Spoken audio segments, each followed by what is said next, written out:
আসসালামু আলাইকুম বন্ধুরা, আজ 22শে মে শুক্রবার 2026 সনের আজকের এই শুক্রবারে আগামী ঈদের জন্য আমাদের এই গ্যাস ট্যাঙ্ক গরুর হাটের শেষ। আজকে প্রচুর পরিমাণে গরু আমদানি হচ্ছে সকাল থেকেই। আমি রাস্তায় দাঁড়িয়ে দেখব এবং দেখানোর চেষ্টা করব আমাদের এই উল্লাপাড়া গ্যাস ট্যাঙ্ক গরুর হাটে কী ধরনের গরু আমদানি হচ্ছে। থাকুন আমার সাথে শেষ পর্যন্ত। দেশি গরু যাচ্ছে, সব দেশি গরু উল্লাপাড়া গ্যাস ট্যাঙ্ক গরুর হাটে। গরু যাচ্ছে উল্লাপাড়া গ্যাস ট্যাঙ্ক গরুর হাটে। উল্লাপাড়ার বিভিন্ন প্রান্তিক এলাকা থেকে দেশি গরু সব ছোট ছোট নসিবন করে মনে করে নিয়ে আসছে। ঈদের আর মাত্র কয়েকদিন দেরি আছে।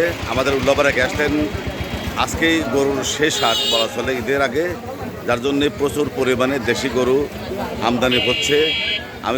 বন্ধুরা আমি দেখানোর চেষ্টা করছি আমাদের গ্যাস ট্যাঙ্ক গরুর হাটে কী ধরনের দেশি গরু আমদানি হচ্ছে।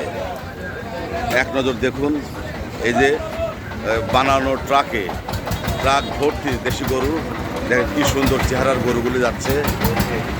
ভোর থেকেই শুরু হয়েছে যাওয়া, ইতিমধ্যে হাটের প্রায় অর্ধেক ভরে গেছে। এ দেখুন সিরিয়ালে প্রতি মুহূর্তে প্রতি সেকেন্ডে যাচ্ছে দেশি গরু। বন্ধুরা একটা তথ্য জানিয়ে রাখি, আমাদের উল্লাপাড়া শ্যামলীপাড়া মোহনপুর রোডে পাশেই এই আমাদের গ্যাস ট্যাঙ্ক গরুর হাট, যার জন্যে যত গরু যাওয়ার এখান দিয়েই ম্যাক্সিমাম গরু যায়। আশেপাশ থেকেও আসে, তবে মেইন রাস্তা এইটাই, মাঝে মধ্যে জ্যাম লেগে যায়। বন্ধুরা দেখতে পাচ্ছেন যে যেমন করে পাচ্ছে নসিবন পরিবহন, যে যাতে করে পাচ্ছে গরু নিয়ে আসছে গ্যাস ট্যাঙ্ক গরুর হাটে।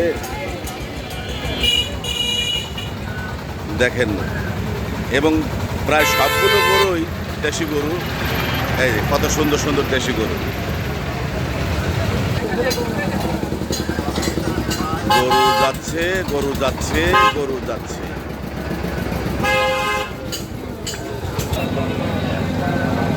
দেখতে পাচ্ছেন বন্ধুরা, গরু যাচ্ছে দেশি গরু।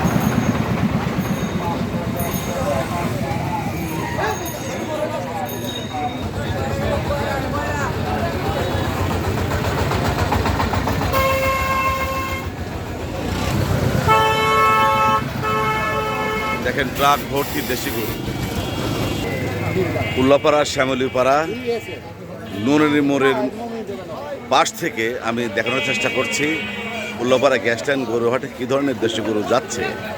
তবে দামটা জানতে পারতাম যদি আমি হাটের ভিতরে যেতে পারতাম, যেহেতু হাটে যাওয়ার অনুমতি এখনও পাইনি। আমি এখান থেকেই শুধু দেখাবো।